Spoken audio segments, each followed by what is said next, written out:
There is no Muslim ban. If there was... Oh, sorry, why don't we... Okay. Okay. This is the point. This isn't talk about the hysteria. I'm talking about 85% of the world's Muslims are allowed into the country. This is what you do, Piers. You say, he hasn't done this, he hasn't done that, he's not going to do all these things. Give him a chance, mate. And you know what I mean? Why not? Hitler didn't kill the Jews on the first day. He worked up to it. Mate. Well, that was Piers Morgan debating President Trump's travel ban with Jim Jeffries, a comedian from Australia. It was all on Real Time with Bill Maher on HBO, but Piers was hardly done. After that, he got into a lengthy Twitter spat with Harry Potter author J.K. Rowling. Rowling tweeted this: "The fact-free, amoral bigotry apologism of celebrity toady Piers Morgan is, of course, why it's so delicious to see him told to F off."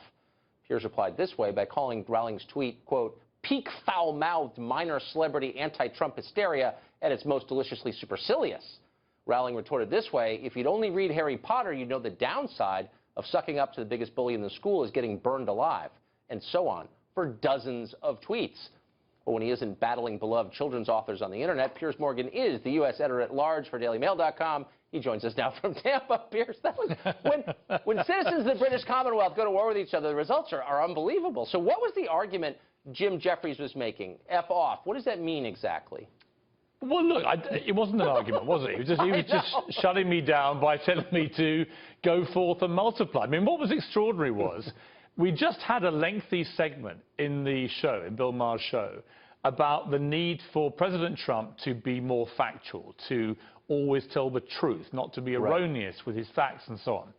And then we moved on to, I think Bill mentioned it first, the Muslim ban. And I said, well, hang on, it's not actually a Muslim ban. Now, I wrote a column for the Daily Mail when this executive order came out saying I didn't agree with it, I didn't think it was well executed, I thought it was wrong.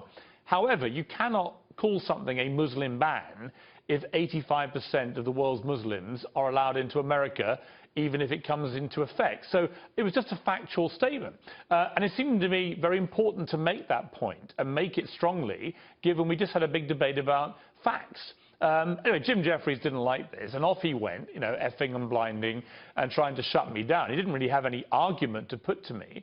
And then he used the Hitler analogy, and, you know, Hitler started, you know, didn't kill the Jews all on day one. I mean, to me, I'm sorry, but I just find this Hitler stuff with Donald Trump unbelievably offensive for two reasons. One, you know, Adolf Hitler killed 12 million people, including his systematic extermination of 6 million Jews in the Holocaust. This is not something we should be trivially throwing around about other people unless they have done similar acts. Donald Trump, to my knowledge, has not murdered anybody. All right, so this analogy of him being the new Hitler I find incredibly offensive. I also think it diminishes the scale and importance and horror of what Hitler did. So I think that should just be shut down. But, of course, you try and say this, and if you're not prepared now in the liberal world to say that he's the new Hitler, and you're not prepared to say every Muslim is banned from the country, you yourself then become the devil. And that's what happened to me. Right, you're complicit in these crimes. So to J.K. Rowling, I'm interested. I want the overview here for a sec. Like a lot of people, especially of her station, affluent, well-known celebrities, she's really upset, like more upset than I've ever seen a class of people ever be upset. What is that about? Why are people you'd think would be in a pretty good mood because they're insulated from every economic variation you can imagine? Why are they so mad right now? Well, she's a serial loser. I mean, the more that J.K. Rowling has screamed at people to vote in a certain way, the more her people have lost. So let's go through the checklist of glorious failure. She backed Ed Miliband in the last UK election. He got thumped by David Cameron.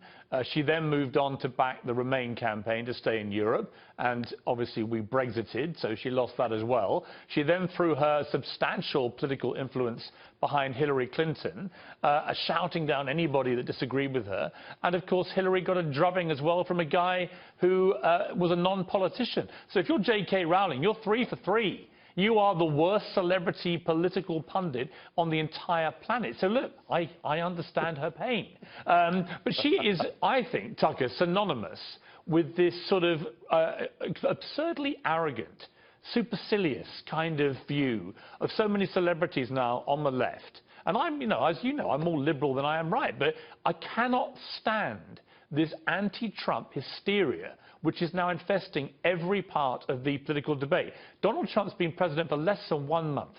He has not been remotely monstrous, not by any standards of a dictator. Let's all just take as I said on Ma, a gigantic chill pill, and let's just see how he plays out.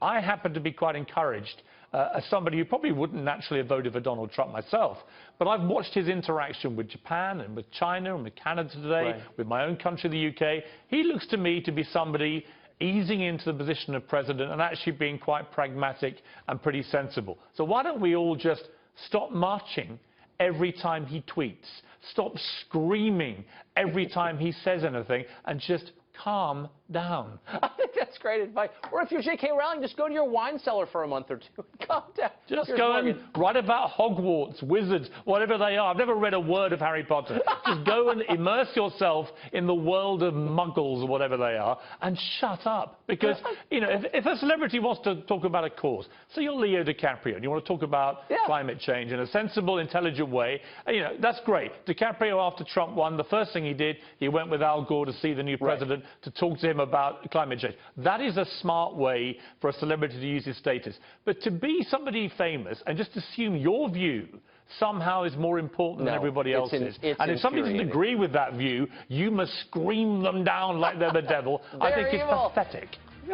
I love it when Brits fight. Piers Morgan, thank you for that.